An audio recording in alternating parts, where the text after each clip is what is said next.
Hello guys, మనమైతే ఇప్పుడు ప్రయాగ్రాజ్ ఉత్తరప్రదేశ్లో అయితే ఉన్నాం. ఇప్పుడు మనం ప్రజెంట్ బడే హనుమాన్ టెంపుల్ దగ్గర అయితే ఉన్నాం. హనుమంతుడు చాలా పెద్దగా పొడుకుని విగ్రహ రూపంలో ఉంటాడు. ఇక్కడ ఏదో ఫెస్టివల్ జరుగుతుంది గైస్. సో అందుకని సంథింగ్ ఏదో కర్రలకి జెండాలు పూలదండలు చుట్టి తెస్తున్నారు గైస్. ఇప్పుడు ఇక్కడ వాళ్ళ భక్తికి హనుమంతుడిని పూలతో కప్పేశారు గైస్. మొహం ఒకటే కనబడుతుంది. ఇప్పుడు ఇక్కడ మీరు స్క్రీన్ పైన చూస్తుంది పాతాల్పూర్. ఇది కూడా హనుమంతుడి గుడి దగ్గరే ఉంటుంది. తప్పకుండా సందర్శించింది, చాలా బాగుంది.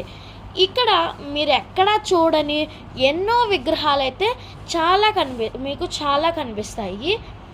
ఈ విగ్రహాలన్నీ చాలా పెద్దగాను చూడడానికి మంచిగా ఉన్నాయి. ఇది తప్పకుండా సందర్శించండి.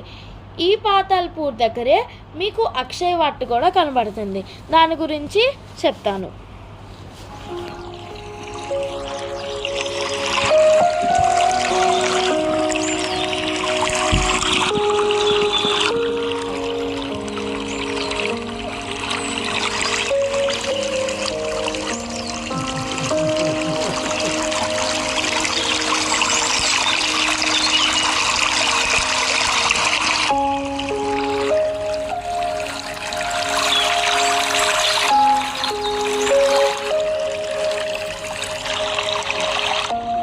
ఇప్పుడైతే మీకు అక్షయ్ వట్ గురించి చెప్తాను. అక్షయ్ వట్ కూడా దీనికి దగ్గరలోనే ఉంటుంది, తప్పకుండా సందర్శించండి. అక్షయ్ వట్ అంటే రాముల వారు సీతాదేవి ఇంకా లక్ష్మణులు వనవాసానికి వచ్చినప్పుడు ఇక్కడ 3 రోజులు 3 రాత్రులు నివసించారు. దీన్నే అక్షయ్ వట్ అంటారు. ఇక్కడ వాళ్ళు ఉండడంతో ఈ త్రివేణి సంగంలో పారిచ్చే నదులు ఎంతో ఉగ్ర రూపంలో ఉండేవి. అప్పుడు వీళ్ళు ఉండడం కారణంగా అవి కాస్త స్లో అయ్యాయి.